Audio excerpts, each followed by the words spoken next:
ನಮಸ್ತೆ. ಇದು ಪಾವನಿ ಬರ್ತ್ಡೇ ದಿನದ ವ್ಲಾಗ್ ಆಗಿರತ್ತೆ. ಇನ್ನು ಅವತ್ತಿನ ದಿನ ಅವಳು ಬ್ಯಾಸ್ಕೆಟ್ ಬಾಲ್ಗೆ ಹೋಗಿದ್ಲು 6 ಗಂಟೆಗೇನೆ ಎದ್ದು. ಯೂಶಲಿ ನಾನು ಬೆಳಿಗ್ಗೆ ಬೇಗ ಎದ್ಬಿಡ್ತೀನಿ. ಅವತ್ತು ನಾನು ಬೇಕು ಅಂತಾನೆ ಎದ್ದೊಳ್ಳಿಲ್ಲ. ಪಾಪ ನನ್ನ ಮಗಳು ರೂಮ್ ಬಾಗ್ಲಲ್ಲಿ ಬಂದು ನಿಂತ್ಕೊಂಡು ನೋಡ್ತಾ ಇದ್ಲು, ಅಮ್ಮ ಯಾಕೆ ಎದ್ದಿಲ್ಲ, ನನ್ಗೆ ಯಾಕೆ ವಿಶ್ ಮಾಡಿಲ್ಲ ಅಂತ ಹೇಳಿ. ನಾನು ಸುಮ್ಮನೆ ನಾಟಕ ಮಾಡ್ತಾ ಇದ್ದೆ ಅವಳ ಮುಂದೆ ಮಲಗಿರೋ ಥರ. ಆಮೇಲೆ ಅವಳು ಕ್ಲಾಸ್ಗೆ ಹೋದ್ಮೇಲೆ ಆ್ಯಸ್ ಯೂಶುವಲ್ ನಾವೇನು ಪ್ಲ್ಯಾನ್ ಮಾಡ್ಕೊಂಡಿದ್ವಿ, ನಾನು ನಮ್ಮ ಮನೆಯವರು ಅನ್ನಿ 3 ಜನ ಎದ್ದು ಅವಳ ರೂಮ್ ಎಲ್ಲ ಫುಲ್ಲು ಡೆಕೋರೇಟ್ ಮಾಡಿದ್ವಿ. ತುಂಬ ಸಿಂಪಲ್ ಆಗಿ ಮಾಡಿದ್ವಿ, ಹೆವಿಯಾಗೆಲ್ಲ ಏನೂ ಮಾಡಿರಲಿಲ್ಲ. ಹಾಗೆ ಅವಳಿಗೊಂದು 18 ಗಿಫ್ಟ್ಸ್ನ ತಂದಿದ್ವಿ. 18ಗಿಂತ ಇನ್ನೂ ಜಾಸ್ತಿನೇ ಇತ್ತು ಬಿಡಿ. ಎಲ್ಲಾನು ಅವಳು ಬೆಡ್ ಮೇಲೆ ನೀಟಾಗಿ ಅರೇಂಜ್ ಮಾಡಿ ಅವಳಿಗೆ ಬರೋವಾಗ ಸ್ವಲ್ಪ ರೋಸ್ ಪೆಟಲ್ಸ್ ಎಲ್ಲ ಹಾಕಿ ಆ ಥರ ಎಲ್ಲ ಡೆಕೋರೇಟ್ ಮಾಡಿದ್ವಿ. ಅವಳು ಬರೋದನ್ನೇ ವೆಯ್ಟ್ ಮಾಡ್ತಿದ್ವಿ. ಬಂದಿದ ತಕ್ಷಣ ಅವಳಿಗೆ ನಾವು ಸರ್ಪ್ರೈಸ್ ಕೊಡೋಣ ಅಂತ ಅಂದ್ಬಿಟ್ಟು. ಸೊ ಹಾಗೆ ಆಯಿತು.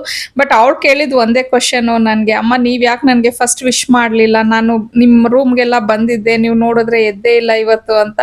ಸೊ ನಿನ್ಗೆ ಈ ಥರ ಸರ್ಪ್ರೈಸ್ ಕೊಡಬೇಕು ಅಂತಾನೆ ನಾನು ಎದ್ದಿಲ್ಲ ಮಗಳೇ ಅಂತ ಹೇಳಿದೆ. ಆಮೇಲೆ ಅವಳು ರೂಮ್ ಎಲ್ಲ ನೋಡಿ ಮತ್ತು ಆ ಗಿಫ್ಟ್ಸ್ ಎಲ್ಲ ನೋಡಿ ಅವಳು ತುಂಬಾ ಖುಷಿ ಪಟ್ಲು.